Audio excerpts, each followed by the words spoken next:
Ayun. Magandang hapon mga idol. Ayan, oh. Asola. Asola yan mga idol, oh.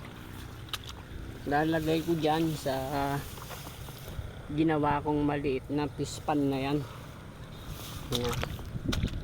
Pangpakain ito sa mga manok, pato, baboy, mga idol. Ganyan. Yan ang gamit niyan, asola. Pag pinatuyo mo naman, ibilad mo, pwedeng abono. Magiging abono naman. Yan. Ayan ang mga idol, oh. Lagyan ko ng kulambo para hindi kainin ng suso. Ayan, oh. Kasi pagka yan, ihulog mo lang yan dyan nasa walang kulambo, pagpipiestahan ng kuhol yan mga idol. Dun sa kabila na yun nilagyan ko, wala na, ubos na, inubos na ng kuhol. Ito ngayon dito, subukan natin dito. Yan, no.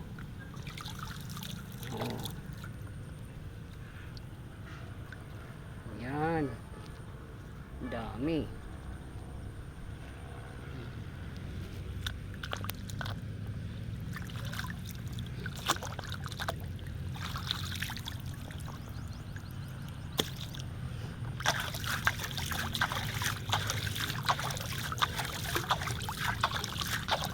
Kakalat lang natin na ganyan para hindi sila magpatong-patong.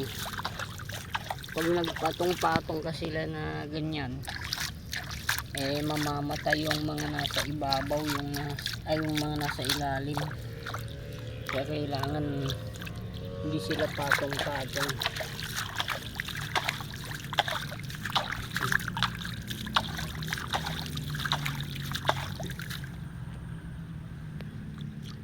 Obserbahan natin to mga idol kung dadami pa o kagaya niyan, hindi niya napuno. Ganyan lang siya. Sa mga gilid-gilid lang ang mayroon. Pagka napuno yan, maganda. Kung pakain natin yun sa yung suso na tawagin sa Ilocano, kusikos. Pangpakain din sa manok. Yung kumpul-kumpul na gano'n, hindi pwedeng gano'n yun. Kailangan maghiwa-hiwalay sila.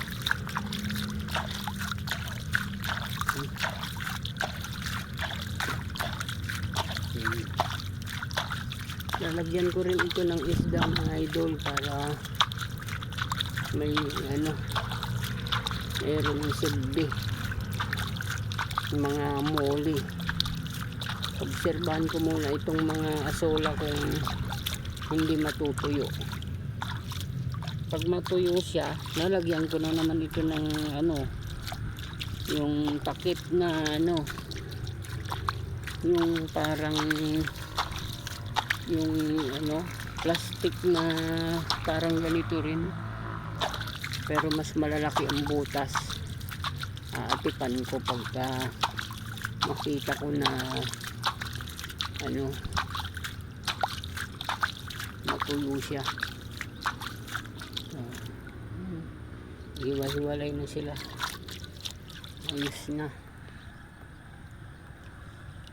Susunod yung naman ang ilalagay ko, yung moli. Kasi dyan ginalagyan ko ng gapi. Dyan, ewan ko kung naandyan pa sila.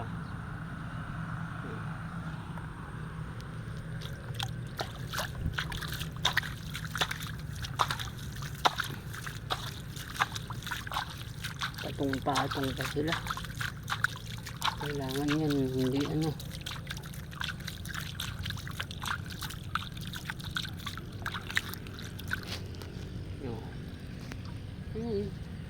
parang yan mga idol, parang yung kurapdot, yung tumutubo sa mga kahoy na tuyo. Pag umulan may tumutubo na ganun. Parang ganyan siya oh. Ano siya. Lumalapad ng lumalapad.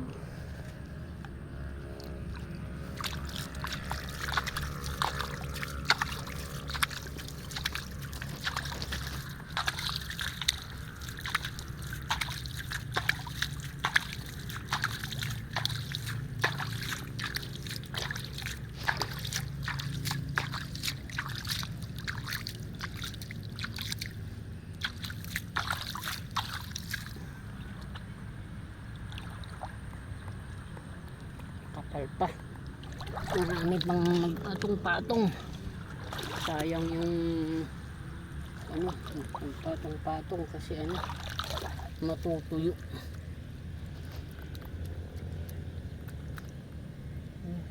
Yan o.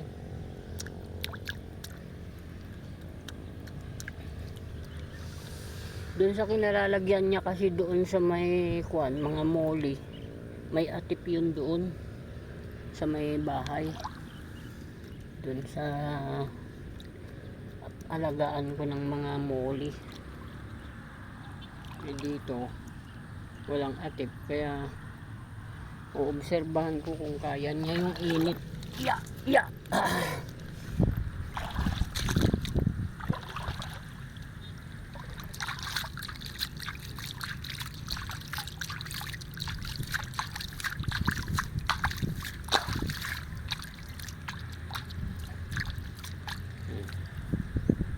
Ayan. Marami pang baka-bakante, hindi pa puno. Pag dumami yan, mapupuno yan. Kailangan ko rin pala lagyan ko ng lupa na ganun siguro sa loob o di kaya bato para hindi tataas-taas na ganyan pag humangin na sila, nasasabit sila sa mga gilid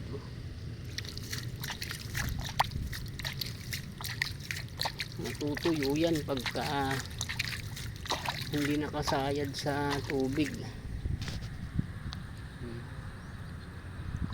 Gusto mo kaya yung mga nilagay kong gapi fish dito? Patingin nga, nasaan na kayo? Saan kaya sila pumunta? Ang luwang kasi nito mga idol doon sa dulong-dulo doon. Wala naman na sila. Subukan kong hanapin kung nasaan na sila.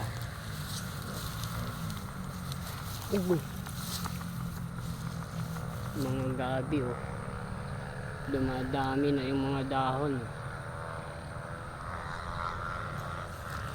Okay, babay na muna mga idol. Tingnan natin na lang kung anong mangyayari dun sa nilagay ko dun.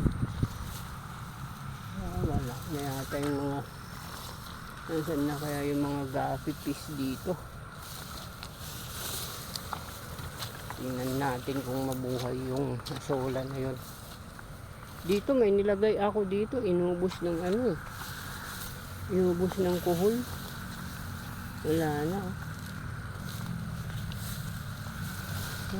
Babay na muna mga idol. Maraming salamat sa suporta. Bye bye. Sitaw ang gaganda na ang gaganda na ng mga sitaw ang nalago. Ganda ng mga dahon niya green na green. Daming yan mga idol. Mahaba yan.